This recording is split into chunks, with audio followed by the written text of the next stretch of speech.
आज हम बात करेंगे कि मंदिर में रखा हुआ लोटा जल क्यों इतना महत्वपूर्ण है और उसे किस सही तरीके से उपयोग में लाना चाहिए। साथ ही हम यह भी जानेंगे कि मंदिर में लोटा किस धातु का होना चाहिए, क्या पीतल, तांबा या कुछ और। कई लोग इस बारे में अनजाने में गलतियां कर देते हैं और बाद में उन्हें पछताना पड़ता है। इस वीडियो में हम आपको बताएंगे कि इन गलतियों से कैसे बचें, क्योंकि इससे नुकसान हो सकता है। मंदिर में एक लोटा जल हमेशा सही तरीके से रखना चाहिए। अब बात करते हैं घर के दीपक की। क्या आपको तांबे, लोहे, पीतल, कांसे, स्टील या मिट्टी का दीपक रखना चाहिए? सही दीपक का चुनाव न करने पर भी घर में परेशानियां आ सकती हैं और दीपक की बाती का चुनाव भी जरूरी है। क्या कच्चा कलावा ठीक है या फिर रुई या सूती धागा सही रहेगा? इन छोटी छोटी बातों की अनदेखी से पितृदोष, शनिदोष, काल सर्प दोष या गरीबी जैसी समस्याएं हो सकती हैं। दोस्तों, यदि आप इस वीडियो को बीच में छोड़ने का सोच रहे हैं तो आप अभी छोड़ सकते हैं, लेकिन कृपया ध्यान रखें, अगर आप लक्ष्मी माता का अपमान करते हैं तो यह आपके लिए शुभ नहीं रहेगा। अब बहुत से लोग यह सवाल पूछते हैं कि मुख्य द्वार पर जल छिड़कने का सही समय और तरीका क्या है। क्या इसे स्नान के बाद करना चाहिए या बिना स्नान के भी किया जा सकता है? और क्या झाड़ू लगाने से पहले जल छिड़कना चाहिए या बाद में? एक और सवाल जो अक्सर पूछा जाता है वह है, क्या पीरियड्स के दौरान मुख्य द्वार पर जल छिड़क सकते हैं या दीपदान कर सकते हैं?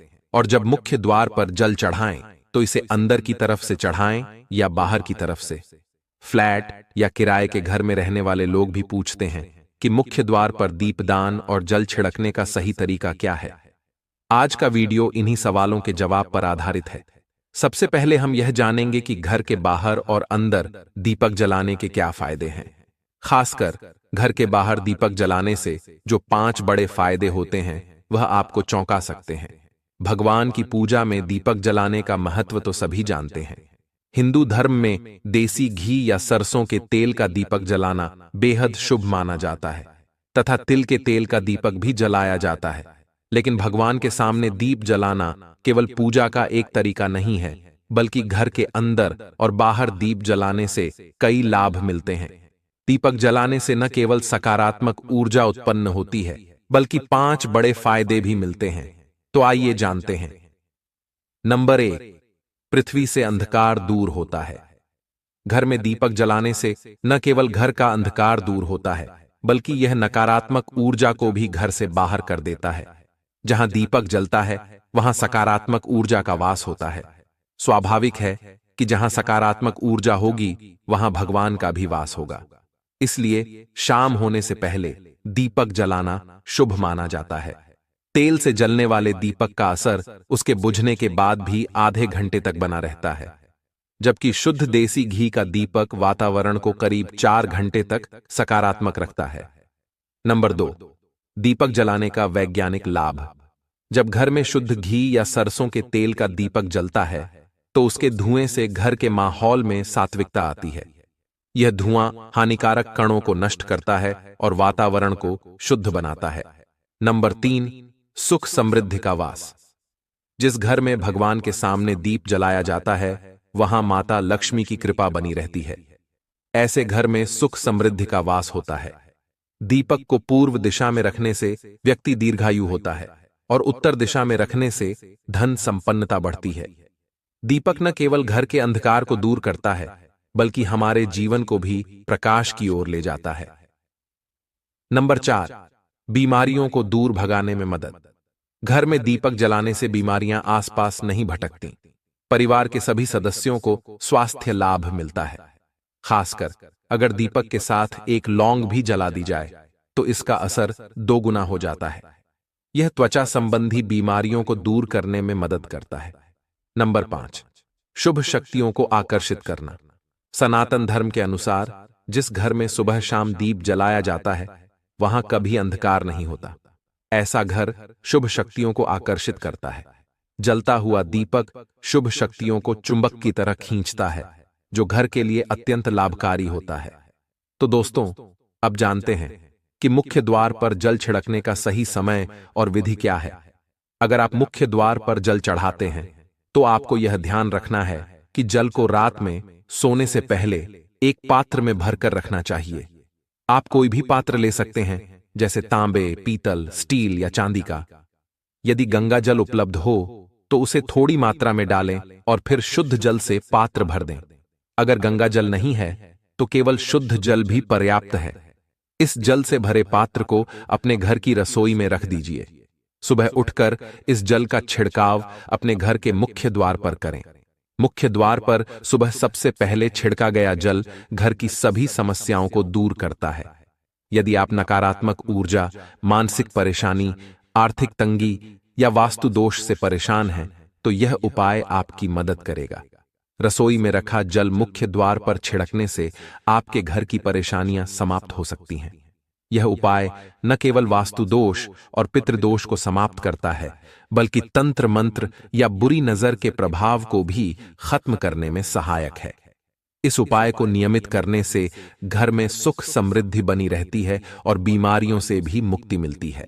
आपको यह जल सूर्योदय से पहले मुख्य द्वार पर छिड़कना चाहिए।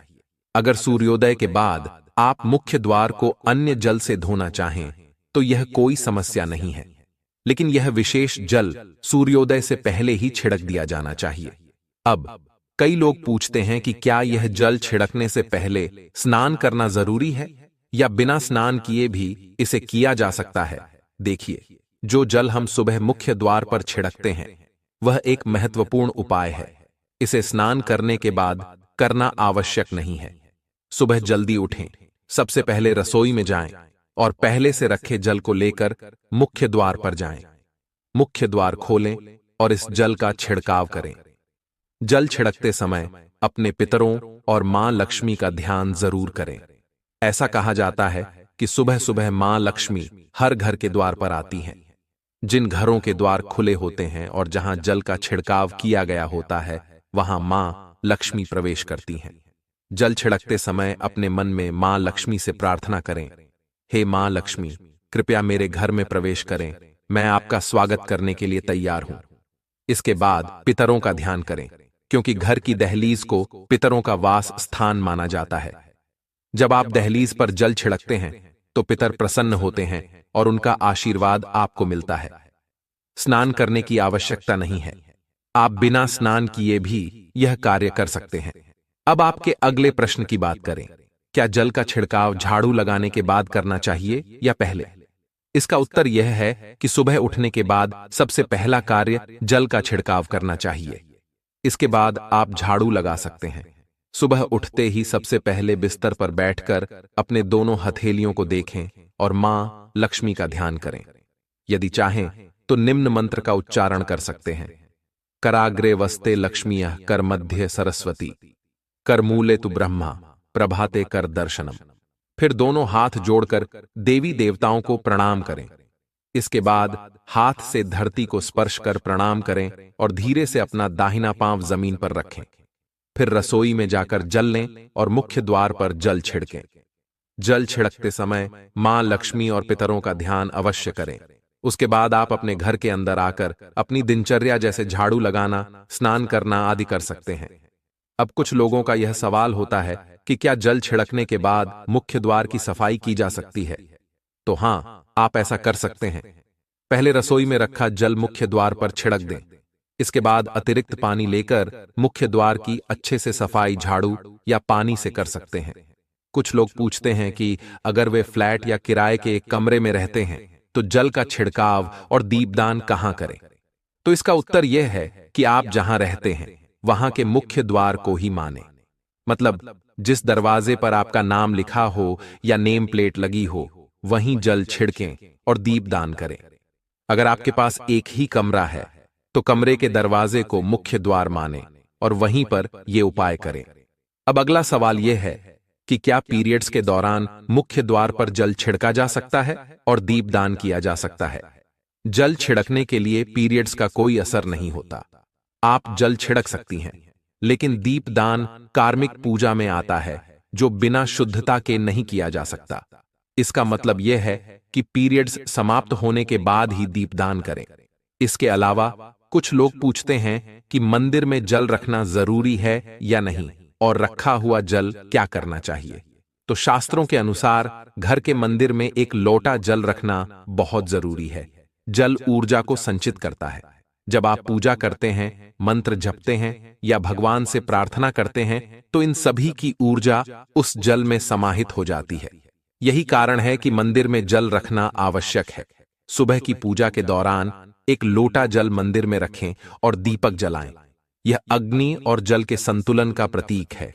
पूजा के बाद इस जल का उपयोग शुभ कार्यों में करें, जैसे पौधों में डालना या घर में छिड़काव करना। यह सकारात्मक ऊर्जा को बढ़ाता है। सुबह की पूजा के समय हम मंदिर में जल रखते हैं। अगली सुबह जब आप पूजा करने जाते हैं तो सबसे पहले उस जल का उपयोग करें। आप पूरे घर में उस जल का छिड़काव कर सकते हैं। यह जल आपके घर को शुद्ध करता है, क्योंकि यह सकारात्मक ऊर्जा से भरा होता है। इससे कई बीमारियां भी दूर हो जाती हैं और घर में नकारात्मक ऊर्जा का प्रवेश नहीं होता। अगर आप नियमित रूप से इस जल का छिड़काव करते हैं तो आपके घर की समस्याएं धीरे धीरे खत्म हो जाती हैं। कभी कभी लोग यह शिकायत करते हैं कि दवाइयां असर नहीं करती। ऐसे में अगर दवाइयों के साथ साथ रोगी को इस जल से पानी दिया जाए तो दवाइयां जल्दी असर करने लगती हैं। इसी तरह अगर परिवार में कलह और झगड़े रहते हैं तो परिवार के सभी सदस्य इस जल को थोड़ा थोड़ा पी सकते हैं। इससे धीरे धीरे सकारात्मक विचारों का प्रवाह शुरू होता है और घर में शांति और समन्वय आता है। अगर आपका कोई व्यापार है या दुकान है तो इस जल का थोड़ा सा छिड़काव वहां भी करें। यह आपके व्यापार को सफल बनाता है और किसी भी तरह की परेशानी से बचाता है, क्योंकि यह जल बेहद सकारात्मक ऊर्जा से भरा होता है। अब बात करते हैं कि मंदिर में जल क्यों रखा जाता है। जल को अमृत माना जाता है और यह देवी देवताओं के लिए विशेष महत्व रखता है। मंदिर में एक लोटा जल रखना उतना ही आवश्यक है जितना कि आप रोजाना भोजन करते हैं। जब हम भगवान की पूजा करते हैं तो तांबे या पीतल के पात्र में एक लोटा जल जरूर रखना चाहिए। यह जल एक सागर की तरह होता है और हमारे जीवन के दुखों को समाप्त करने में मदद करता है। यदि कोई व्यक्ति भगवान को रोजाना भोजन नहीं कर सकता तो वह मंदिर में एक लोटा जल रख सकता है, जिससे उसकी पूजा पूरी होती है, ताकि भगवान इसे ग्रहण करें और यह जल रूपी प्रसाद अगले दिन सुबह आप प्रसाद समझकर ग्रहण करें। लेकिन याद रखें, मंदिर में रखा जल कभी भी तुलसी में अर्पित नहीं करना चाहिए, क्योंकि यह जल सभी देवी देवता ग्रहण करते हैं। हाँ, अगर आपके घर में लड्डू गोपाल या राधा कृष्ण हैं और आप एक लोटा जल उनके लिए अर्पित करते हैं तो आप अगले दिन यानी सुबह के समय वह जल तुलसी में चढ़ा सकते हैं। मंदिर में रखा जल अगले दिन यानी सुबह अपनी आंखों को धोने के लिए प्रयोग करें। इससे आंखों की रोशनी बढ़ती है और आंखों की बीमारियां दूर होती हैं। शास्त्रों के अनुसार जो लोग मंदिर में एक लोटा जल भरकर नहीं रखते, उनके घर में अकाल पड़ जाता है, घर की स्थिति खराब हो जाती है, परिवार में मुसीबतें आ जाती हैं और गरीबी का सामना करना पड़ता है।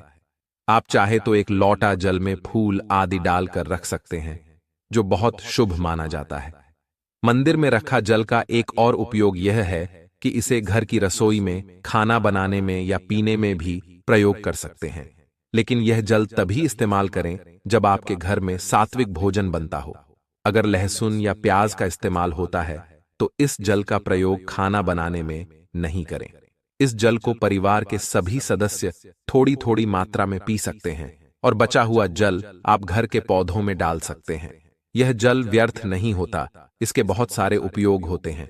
अगर हम सही तरीके से इसका प्रयोग करें तो यह हमारे जीवन की परेशानियों को सुलझा सकता है। मंत्रों से अभिमंत्रित जल बहुत शक्तिशाली होता है और हमारे घर के मंदिर में रखा जल देवताओं का आशीर्वाद होता है, क्योंकि वह हमेशा देवताओं के पास होता है।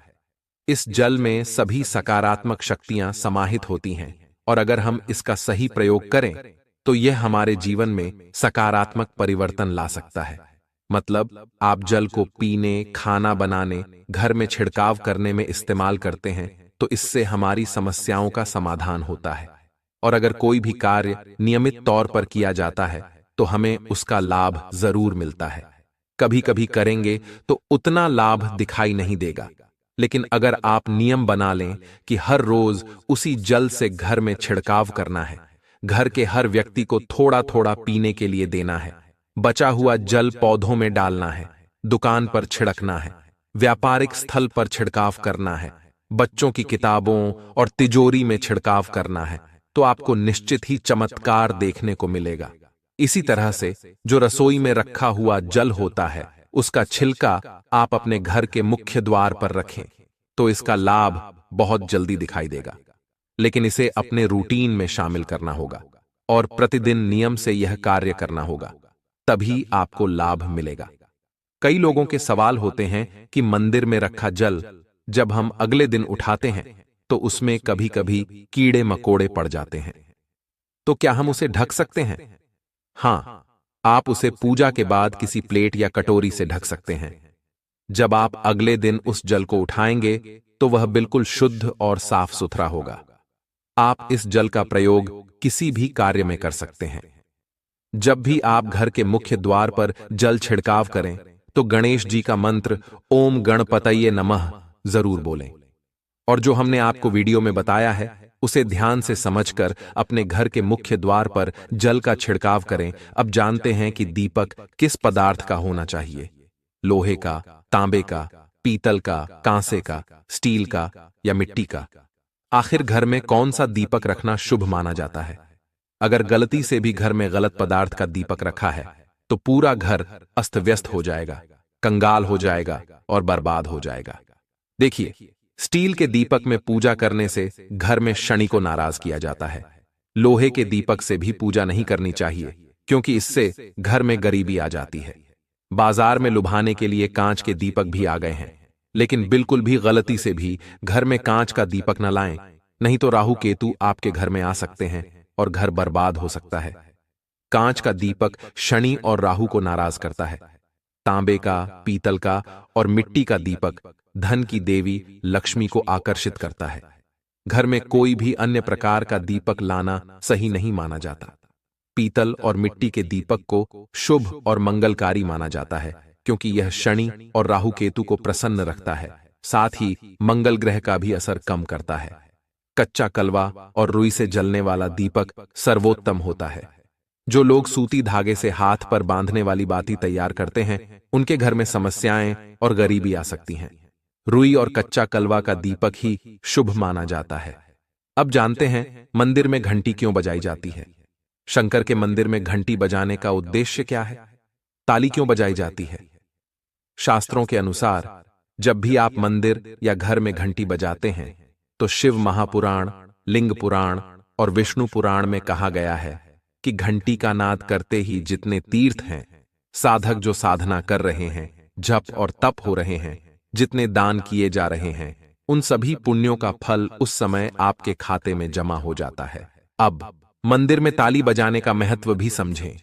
जब लोग भजन कर रहे होते हैं, साधना में होते हैं, अभिषेक कर रहे होते हैं या पूजा में व्यस्त होते हैं तो 3 बार ताली बजाने से उनका पूरा पुण्य हमारे खाते में आ जाता है, जिससे हमारा भाग्य उज्जवल हो जाता है।